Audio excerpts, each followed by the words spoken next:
ፀሐይ ስታዘቀዝቅና ሰማዩ በወርቃማ ቀለም ሲቀባ በሰፈራችን ልዩ ድባብ ይፈጠራል። ከቤተ ክርስቲያኑ ስፒከሮች የሚለቀቁት መዝሙሮች በሰፈሩ ውስጥ ጎልተው መሰማት ይጀምራሉ። ያኔ እኛ የሰፈር ልጆች ተጠራርተን ነጠላችንን አጣፍተን ወደ አውደ ምህረቱ እንገሰግሳለን። ዓለም ገና ነበረች። ጭንቀት የለም፣ ክፉ አይታሰብም። ልባችን በቅንነትና በጉጉት ተሞልቶ ወደ ፈጣሪያችን ቤት እንሮጣለን። ከአውደ ምህረቱ ስንደርስ የዕጣኑ መዓዛ ከአየር ጋር ተዋህዶ መንፈስን ያድሳል። በሳር በተጎዘጎዘው መሬት ላይ ተቀምጠን ትልልቆቹን እያየን በሚያምር የሕፃንነት ድምፃችን እንዲህ እያልን ጉባኤውን በመዝሙር እንጀምራለን። ይህንን ጉባኤ ባርክልን ጌታችን፣ ይህንን ጉባኤ ቀድሰው ጌታችን፣ ሰላም ስጠን፣ ፍቅርን ስጠን ዛሬም ለሁላችን። በመዝሙሩ መሃል የልጅነት ትዝታዎቻችን ይፈሳሉ።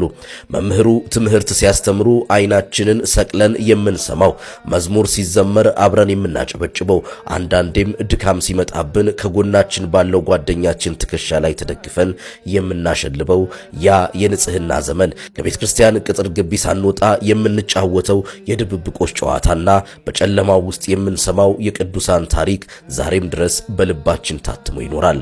ትምህርቱ አልቆ ጉባኤው ሲጠናቀቅ ግን ድባቡ ይቀየራል። ሁሉም በጋራ ቆሞ በቀስታና በስሜት ወደ ፈጣሪው ይጮሃል። ያ የጉባኤ መዝጊያ መዝሙር በምሽቱ ጸጥታ ውስጥ ሲሰማ ነፍስን በሰላም ይሞላል። አምላካችን በሰላም አሳድረን፣ ቀኑን በሰላም እንዳዋልከን የሰላም ሌሊት አድርግልን።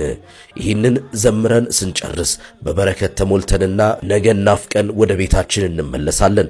ይህ የንጽህና የፍቅርና የሰላም ትዝታ ዛሬም በውስጣችን ይመላለሳል። ፈጣሪ እንደ ልጅነታችን ከጉባኤ አያጉድለን። ያ የጉባኤ ናፍቆት ያለባችሁ እስቲ አለው በሉኝ።